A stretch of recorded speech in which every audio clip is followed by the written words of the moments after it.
യേശുവിലെ പ്രിയ സഹോദരി സഹോദരന്മാരെ, യോസേപ്പ് പിതാവിന്റെ മരണത്തിരുനാളിന്റെ ദിവസങ്ങളിലാണ് നമ്മളിപ്പോൾ. വിശുദ്ധ യോസേപ്പിനെ കുറിച്ചുള്ള നല്ല ഓർമ്മകൾ നമ്മുടെ മനസ്സിൽ നമ്മൾ സൂക്ഷിക്കുന്ന ദിവസങ്ങളുമാണിത്. യോസേപ്പ് പിതാവിനെ കുറിച്ചുള്ള 5 ദിവസത്തെ ചിന്തകളിലൂടെ നമ്മൾ കടന്നു പോകുമ്പോൾ യോസേപ്പ് പിതാവിൽ നിറഞ്ഞു നിന്ന 3 വലിയ പ്രത്യേകത ഇന്ന് നമ്മൾ അവസാനമായിട്ട് ഒന്ന് ചിന്തിക്കുന്നു, ധ്യാനിക്കുന്നു. 1, സൽപ്പേര് നശിപ്പിക്കാത്ത യോസേപ്പ് പിതാവ്. 2, നല്ല മരണത്തിന്റെ മധ്യസ്ഥനായ യോസേപ്പ് പിതാവ്. 3, കന്യാവ്രതക്കാരുടെ കാവൽക്കാരനായ വിശുദ്ധ യോസേപ്പ്.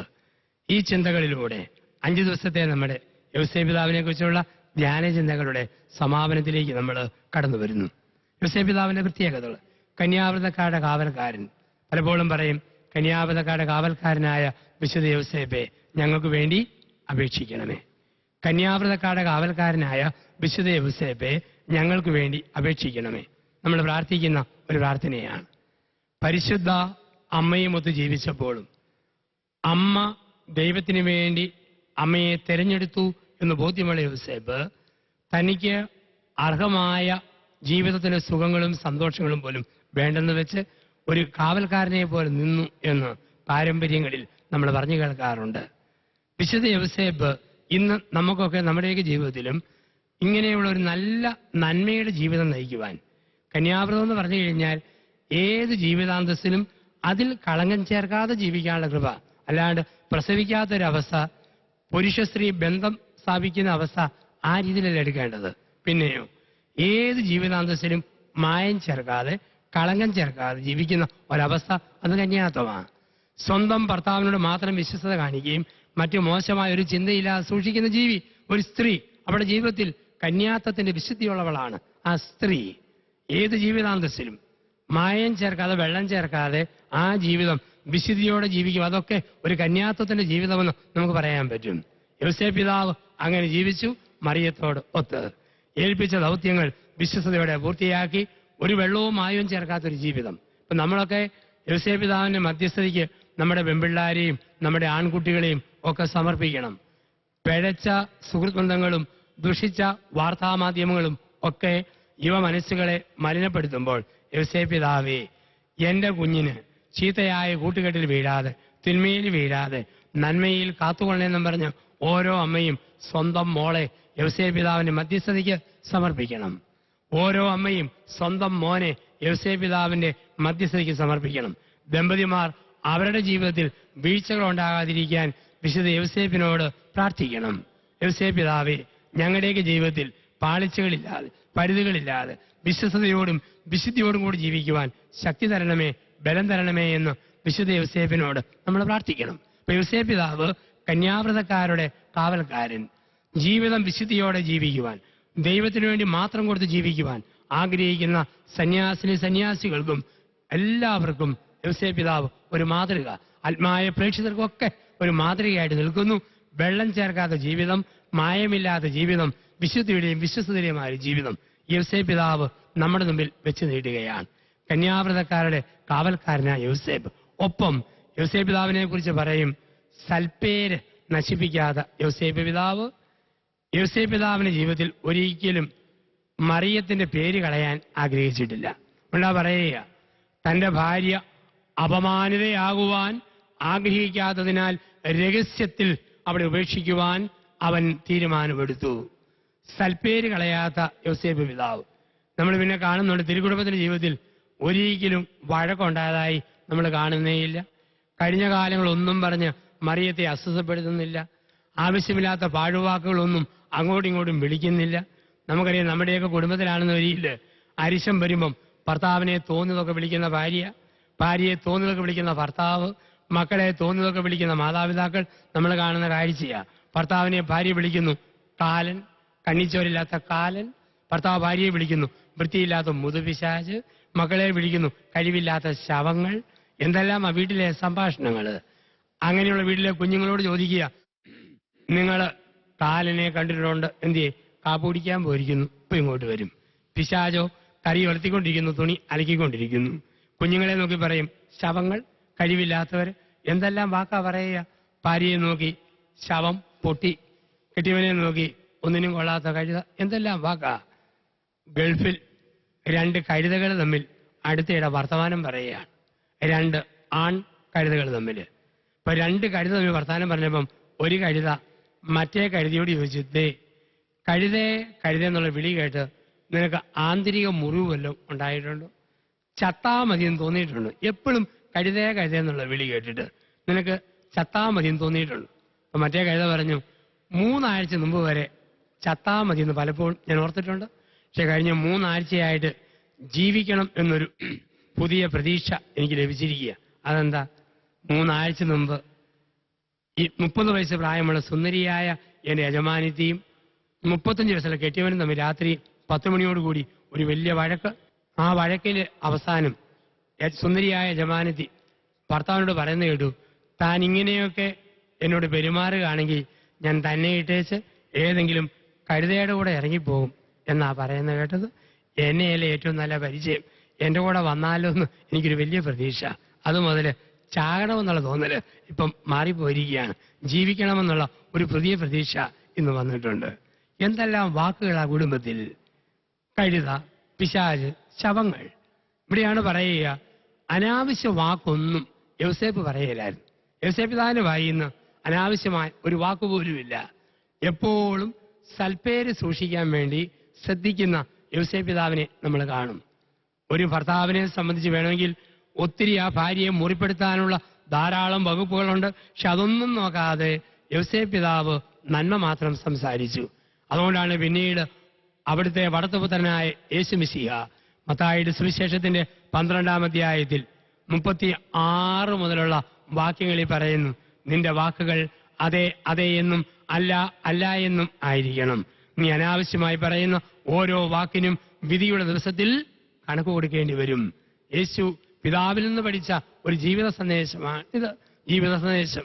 അതുകൊണ്ടാണ് അനാവശ്യമായൊരു വിധി പോലും യോസേപ്പ് പിതാവ് മറിയത്തെക്കുറിച്ച് നടത്തിയതായിട്ട് വേദപുസ്തകത്തിൽ പറയുന്നില്ല. ഒരു വിധിവാക്ക് പോലും യോസേപ്പ് പിതാവ് മറിയത്തെക്കുറിച്ച് പറയുന്നതായിട്ട് നമ്മൾ വചനത്തിൽ വേദപുസ്തകത്തിൽ ഒരിടത്തും കാണുന്നില്ല, ഒരിക്കലും വിധിക്കുന്നില്ല.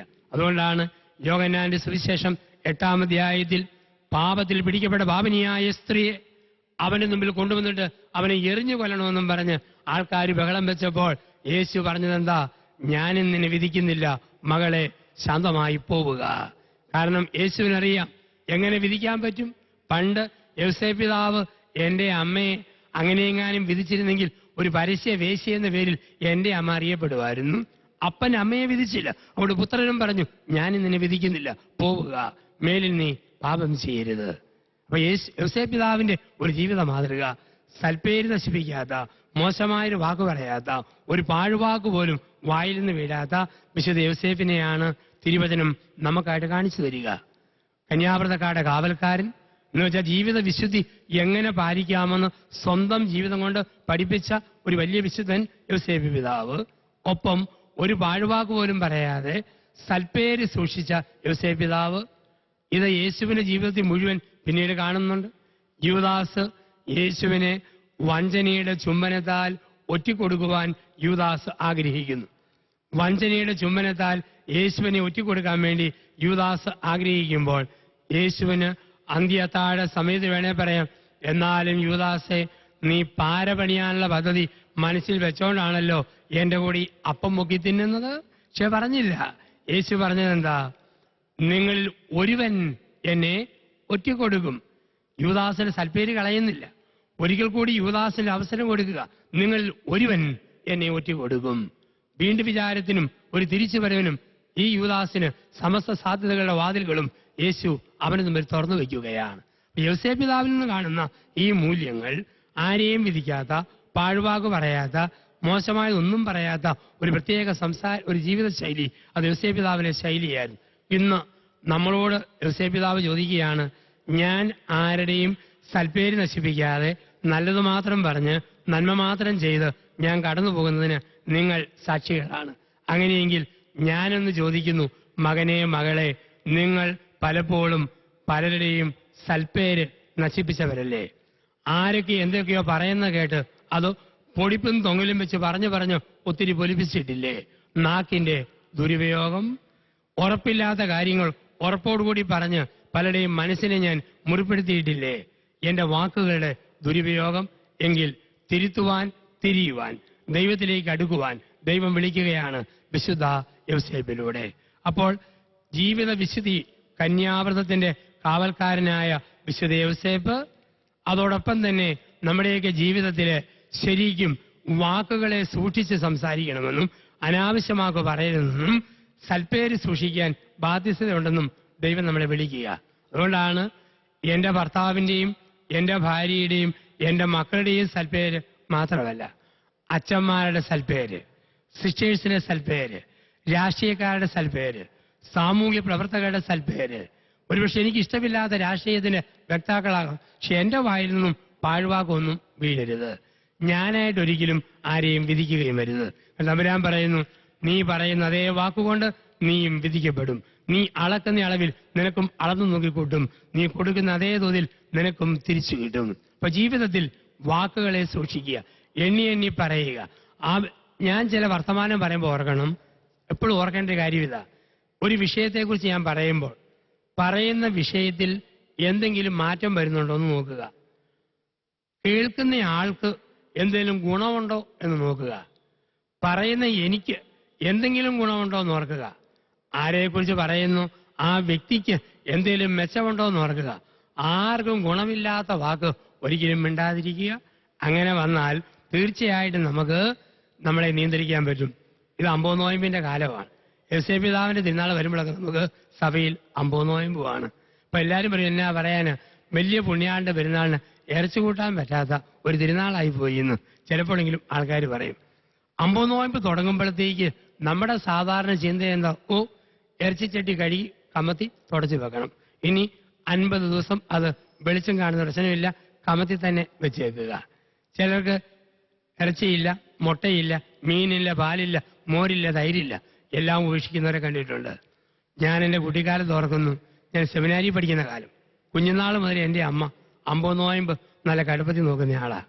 പക്ഷേ ഞാൻ സെമിനാരിയിൽ നിന്ന് ചെല്ലുമ്പം സാധാരണ കിട്ടുന്ന ഐറ്റം പാവയ്ക്ക, മുരിങ്ങക്ക, പാവയ്ക്ക, ഷട്ടിൽ സർവീസാണ്. ഞാൻ ചെല്ലുമ്പോൾ ഇത് കപ്പുച്ചിൻ സഭയാണ്, കട്ടി കൂടിയ സഭയാണ്, അതുകൊണ്ട് പാവയ്ക്ക മാത്രം മതി എന്നും പറഞ്ഞു മുരിങ്ങക്കായും കൂടെ മാറ്റിക്കളയുമായിരുന്നു. അതുകൊണ്ട് പലപ്പോഴും ഞാൻ നോമ്പ് കാലത്ത് വീട്ടിൽ പോകാൻ എനിക്ക് മടിയായിരുന്നു. കാരണം വീട്ടിലെ ഭക്ഷണക്രമം ഇങ്ങനെയായിരുന്നു. ഞാനത് പലപ്പോഴും ഓർത്തിട്ടുണ്ട്. പക്ഷെ പിന്നീട് ഇന്ന് ഞാൻ ഓർക്കുകയാണ്, ഈ ഇറച്ചിയും മീനും മുട്ടയും വേണ്ടാന്ന് വെക്കുന്നതിനേക്കാൾ കൂടിയ ചില കാര്യങ്ങൾ നമ്മൾ പാലിക്കണം. ഇതൊക്കെ യൗസേപ്പ് പിതാവ് നമ്മുടെ ജീവിതത്തിൽ നമുക്ക് കാണിച്ചു തരുന്നുണ്ട്. അതാണ് ഒന്ന്, കണ്ണിന്റെ ഉപവാസം. ആവശ്യമില്ലാത്ത കാര്യം നോക്കാതിരിക്കുക, കുറ്റം കണ്ടുപിടിക്കാൻ കണ്ണു തുറക്കാതിരിക്കുക, വൃത്തികെട്ട പടങ്ങൾ കാണാൻ കണ്ണു തുറക്കാതിരിക്കുക, കണ്ണിന്റെ ഉപവാസം. 2, കാതിന്റെ ഉപവാസം. വലിയ ആകാംക്ഷയോടെ ആരുടെയും കുറ്റം കേൾക്കാതിരിക്കുക.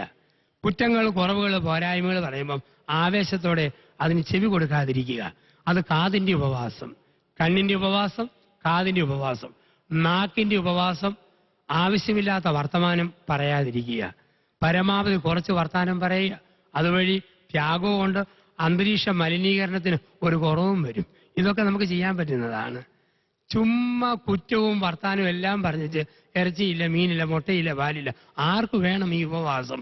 ഒരു തമ്പുരാൻ അതുകൊണ്ട് ഒരു തൃപ്തിയുമില്ല. പക്ഷേ വാക്ക് നിയന്ത്രിക്കണം, സംസാരം നിയന്ത്രിക്കണം, കമന്റുകളെ നിയന്ത്രിക്കണം. ഒപ്പം നമ്മൾ കൂടുതൽ ദൈവത്തിന്റെ വചനം വായിക്കണം, ഭക്തിഗാനങ്ങൾ കേൾക്കണം, ഭക്തി പ്രഭാഷണങ്ങൾ കേൾക്കണം, TV പരമാവധി ഉപയോഗം കുറയ്ക്കണം. TV സീരിയലുകൾ, ചാനലുകൾ അത് മാക്സിമം വേണ്ടെന്ന് വെക്കണം. ഈ യൗസേപ്പ് പിതാവിന്റെയൊക്കെ തിരുനാളിന്റെ ഒരു ഓർമ്മയ്ക്കായിട്ട് ഇതൊക്കെ ചേർന്ന് പറയുന്നതാണ് സൽപ്പേര് കളയാത്ത വിശുദ്ധ യൗസേപ്പ്. നമ്മൾ നന്മയുടെ തലങ്ങളിൽ വളരുക, ആവശ്യമില്ലാത്തതിനെയൊക്കെ നമ്മൾ ഉപേക്ഷിക്കുക. ഈ ഒരു ഉപേക്ഷ നമ്മുടെ ജീവിതത്തിൽ പഠിക്കുക. ഇത് യൗസേപ്പ് പിതാവ് നിത്യ മൗനമായിരുന്നുകൊണ്ട്, മൗനത്തെ ഉപാസിച്ചുകൊണ്ട് ഈ ജീവിത സന്ദേശങ്ങൾ, ഈ ജീവിത ദൂതുകൾ യൗസേപ്പ് പിതാവ് നമുക്ക് തരികയാണ്. ഇപ്പൊ 1, വിശുദ്ധിയുടെ കാവൽക്കാരൻ വിശുദ്ധ യൗസേപ്പ്. 2, സൽപ്പേര് കളയാത്ത വിശുദ്ധ യൗസേപ്പ്. 3, നൽമരണത്തിന്റെ മധ്യസ്ഥനായ വിശുദ്ധ യൗസേപ്പ്. യൗസേപ്പ് പിതാവിനെ കുറിച്ച് പറയുന്ന വാക്കാണ് നല്ല മരണത്തിന്റെ മധ്യസ്ഥൻ. നമ്മൾ പറയും, ഭാഗ്യപ്പെട്ട മാറിയ യൗസേപ്പെ, എല്ലാ അനർത്ഥങ്ങളിൽ നിന്നും കെടുമരണത്തിൽ നിന്നും ഞങ്ങൾക്ക് മോചനം തരണമേ. യോസേപ്പ് പിതാവിന്റെ ജീവിതം ഭാഗ്യപ്പെട്ട ഒരു ജീവിതമായിരുന്നു. അതുകൊണ്ടാണ് വിശുദ്ധ ബെർണാർഡ് യോസേപ്പ് പിതാവിനെ കുറിച്ച് പറയുന്നുണ്ട്, എത്രയോ ഭാഗ്യമുള്ള മനുഷ്യൻ, മറിയത്തിന്റെ ശുശ്രൂഷ ഏറ്റുമേടിച്ച് യേശുവിന്റെ കരങ്ങളിൽ തലവെച്ച് മരിക്കാൻ ഭാഗ്യം ലഭിച്ച വിശുദ്ധ യോസേപ്പ്. സ്വന്തം മോന് പേരിടാൻ അവകാശം ലഭിച്ച വിശുദ്ധ യോസേപ്പ്. മത്തായി 1:25 പറയുന്നു, നീ അവന് യേശു എന്ന് പേരിടണം. അപ്പം ആ പേര് വിളിക്കാനുള്ള ഭാഗ്യം യോസേപ്പ് പിതാവിനാണ് ലഭിച്ചത്. ഒപ്പം ദൈവമെന്ന സ്വന്തം മകൻ ദൈവം, ആ ദൈവത്തെ കെട്ടിപ്പിടിച്ച് മടിയിൽ തലവെച്ച് കരങ്ങളിൽ ശിരസ് വെച്ച് മരിക്കാൻ ഭാഗ്യം ലഭിച്ച യോസേപ്പ് പിതാവ്. ദൈവകരങ്ങളിൽ നേരിട്ട് തലവെച്ച് മരിക്കാൻ ഭാഗ്യം കിട്ടിയ യോസേപ്പ് പിതാവ്. അതുകൊണ്ട് പറയും യോസേപ്പ് പിതാവ് നല്ല മരണത്തിന്റെ മധ്യസ്ഥനാണ്. ഈ പ്രിയപ്പെട്ടവരെ, നമ്മുടെയൊക്കെ ജീവിതത്തിൽ ഒരു നല്ല മരണം കിട്ടണോ? യോസേപ്പ് പിതാവിനെ പോലെ നന്നായിട്ട് ജീവിക്കുക. നന്നായിട്ട് ജീവിക്കുന്നവർക്ക് കിട്ടുന്ന സമ്മാനമാണ് നന്മരണം. നമ്മൾ പറയും, ഓ എന്തൊരു കെടുമരണം. കെടുമരണം എന്ന് പറയുന്ന ഒരു മരണം ഇല്ല. നന്നായിട്ട് ജീവിച്ചവർ എങ്ങനെ ജീവിച്ചാലും അത് നൽമരണമാണ്. നതറാങ്കോസയുടെ വെടിയുണ്ടയേറ്റ് മഹാത്മാഗാന്ധി മരിച്ചു. ആരെങ്കിലും പറയൂ, ഓ എന്നാ കെടുമരണം? ഇല്ല. മഹാത്മാഗാന്ധിയെ നമ്മൾ വിശുദ്ധനെ പോലെ ആദരിക്കും, വണങ്ങും. നന്നായിട്ട് ജീവിച്ചവർ പേപ്പട്ടിയെ പോലെ തല്ലിക്കൊല്ലപ്പെട്ടാലും ഒരു പ്രശ്നവുമില്ല. എങ്ങനെ ജീവിച്ചോ അതാണ് പ്രധാനം, എങ്ങനെ മരിച്ചെന്നുള്ളതല്ല. ആർത്തകയ്ക്ക് ഉപ്പ് തേക്കാതെ നാട്ടിൽ വെറും പന്നിയെ പോലെ ജീവിച്ച ഒരു മനുഷ്യൻ കുർബാനയും കൈക്കൊണ്ട് രോഗിലേപനവും സ്വീകരിച്ച് ഒന്നാം തരം കട്ടിലെ കിടന്ന് മരിച്ചാൽ അതെന്നെ പുണ്യപ്പെട്ട മരണമാണോ? ആ മരണമാ കെടുമരണം. എങ്ങനെ ജീവിക്കുന്നു എന്നതാണ് പ്രധാനം, എങ്ങനെ മരിക്കുന്നു എന്നതല്ല. നമ്മൾ നന്നായിട്ട് ജീവിച്ചോ എല്ലാ മരണവും ഭാഗ്യപ്പെട്ട മരണം. അതുകൊണ്ടല്ലേ നന്നായിട്ട് ജീവിച്ച അപ്പനമ്മമാരും മറ്റും മരിക്കുമ്പം മക്കള് എത്ര കണ്ണുനീരോടുകൂടി അപ്പന്റെയും അമ്മയുടെയും കട്ടിലടുക്കി ചെന്നിക്കുന്ന കാണാം. അവരെ അടക്കാൻ കൊണ്ടുപോകുമ്പം തിരിശേഷം മുത്തുന്ന പോലെ ആ മൃതശരീരത്തെ ചുംബിക്കുന്നത് കാണാം. ഓരോ ആണ്ടും വരുമ്പോൾ കല്ലറയുടെ മുമ്പിൽ നിന്ന് വിങ്ങി കരയുന്നത് കാണാം. ഞാൻ കഴിഞ്ഞ ആഴ്ചയിൽ പള്ളിയിൽ ധ്യാനിപ്പിക്കുകയായിരുന്നു. വർഷങ്ങൾ മുമ്പ് മരിച്ചുപോയ ഒരു മോൻ, ആ മോന്റെ കല്ലറ എല്ലാ ദിവസവും വന്ന് അമ്മയും അപ്പനും കൂടെ കഴുകി തുടയ്ക്കുന്നു. കാരണം നന്നായിട്ട് ജീവിച്ചവരുടെ മരണം ഭാഗ്യപ്പെട്ട മരണമായിട്ടാണ് കാണുക. യോസേപ്പ് പിതാവ് നല്ല മരണത്തിന്റെ മധ്യസ്ഥൻ എന്ന് പറയുമ്പോൾ ഒരു നല്ല ജീവിതം നയിച്ചു. നമ്മളും പറയണം, ഭാഗ്യപ്പെട്ട മാറിയ യോസേപ്പെ, അങ്ങയെപ്പോലെ ഒരു നല്ല ജീവിതം നയിക്കുവാൻ ദൈവത്തെ മാനിച്ചും ഭാര്യയെ അംഗീകരിച്ചും മകന് നന്മ ചെയ്തും കടന്നുപോയ, ആരെയും ദ്രോഹിക്കാതെ വിശുദ്ധി ജീവിച്ച യോസേപ്പിനെ പോലെ ഒരു നല്ല ജീവിതം നയിക്കുവാൻ നമ്മൾ പ്രാർത്ഥിക്കണം. ഈ ലോക ജീവിതം ഒരു വിശുദ്ധിയുടെ ജീവിതമായിട്ട് മാറണം. കന്യാവ്രതക്കാരുടെ കാവൽക്കാരൻ എന്ന് പറഞ്ഞ യോസേപ്പ് മൂല്യങ്ങൾ മുറുകെ പിടിച്ച വിശുദ്ധിയുടെ മനുഷ്യൻ. വിശുദ്ധി എന്ന് പറഞ്ഞത് ആരും എത്തിയ സ്ഥലമല്ല, എത്താൻ കൊതിക്കുന്ന സ്ഥലമാണ്.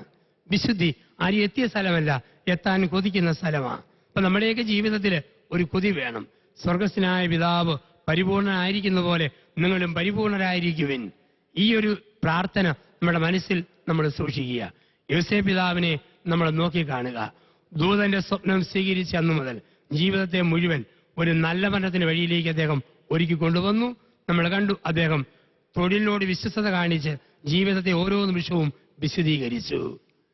നീതിയിൽ ജീവിച്ച് ജീവിതത്തെ പുണ്യമുള്ളതാക്കി മാറ്റി. അനുസരിച്ചുകൊണ്ട് ദൈവഹിതം ജീവിതത്തിൽ നിറവേറ്റി. പരാതി പറയാതെ ജീവിച്ച് പരിഭവമില്ലാത്ത ഒരു മനുഷ്യനായി, ആർക്കും മുറിവുണ്ടാക്കാത്ത ഒരു മനുഷ്യനായി ജീവിച്ചു. ജീവിതത്തിൽ സ്വപ്നങ്ങൾ സൂക്ഷിച്ചു. ആ സ്വപ്നങ്ങൾക്കനുസരിച്ച് ദൈവപദ്ധതി പ്രകാരം അദ്ദേഹം പ്രവർത്തിച്ചു. അദ്ദേഹത്തിന്റെ ജീവിതത്തിൽ തിരുകുടുംബത്തിന്റെ കാവൽക്കാരനായി ജീവിച്ചു. ജീവന്റെ മൂല്യങ്ങളെ അദ്ദേഹം മാനിച്ചു. അദ്ദേഹം ജീവിതത്തിൽ ജീവിത വിശുദ്ധി മുറുകെ പിടിച്ചു, കന്യാവ്രതയുടെ കാവൽക്കാരൻ എന്ന രീതിയിൽ. ഒപ്പം ആരുടെയും സൽപ്പേരി ഭൂമിയിൽ കളയാതെ ജീവിച്ചു.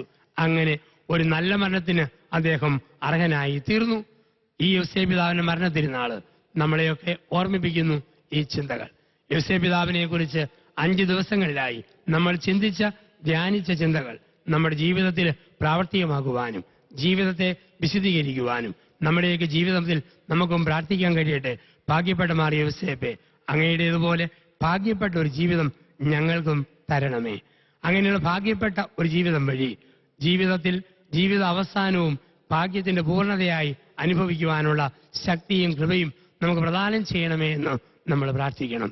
യോസേപ്പ് പിതാവിനെ ഒരുപക്ഷെ നമുക്കറിയാം ഏറ്റവും മറന്നുപോയ ഒരു വിശുദ്ധനാണ്. മാതാവിന് എത്രയോ വണക്കവും എത്രയോ ആദരവുകളും ഒക്കെ കൊടുക്കുമ്പോഴും യോസേപ്പ് പിതാവിനെ മറന്നുപോകും. നമുക്കറിയാം നമ്മുടെ കേരളത്തിൽ തന്നെ പ്രധാനപ്പെട്ട തീർത്ഥാടന കേന്ദ്രം എടുത്താൽ യോസേപ്പ് പിതാവിന്റെ പേരിൽ വളരെ കുറച്ചേ ഉള്ളൂ. പക്ഷെ മാതാവിന്റെ പേരിലും സഭയിലെ മറ്റു പല വിശുദ്ധരുടെയും പേരിൽ ഒരുപാട് വലിയ തീർത്ഥാടക സ്ഥലങ്ങളും 10,000 ആകർഷിക്കപ്പെടുന്ന സ്ഥലങ്ങളുമൊക്കെയുണ്ട്. പക്ഷേ ഈ യോസേപ്പ് പിതാവിനെ ഒരു വൃദ്ധന്റെ രൂപത്തിൽ നമ്മൾ വരച്ചു വെച്ചിരിക്കുന്നു. ആരും ഓർത്തേക്കല്ലേ, യോസേപ്പ് പിതാവ് പ്രായം ചെന്ന ഒരു മനുഷ്യനായിരുന്നു, ഒന്നുമില്ല. കന്യാവ്രതം കാക്കാൻ വേണ്ടിയുള്ള ഒരാളാണെന്ന് കാണിക്കാൻ വേണ്ടി നരച്ച താടിയും മീശയും വെച്ചിരിക്കുന്നല്ലാതെ കണ്ട് അത്രയും വൃദ്ധനാന്ന് ഓർത്തേക്കല്ലേ. നമ്മളെപ്പോലെ നല്ല ചോരയും രക്തത്തിളപ്പും എല്ലാം ഉള്ള ആളായിരുന്നു. പിന്നെ ഒരു വൃദ്ധന്റെ രൂപത്തിൽ പാരമ്പര്യത്തിൽ വരച്ചു വെച്ചു.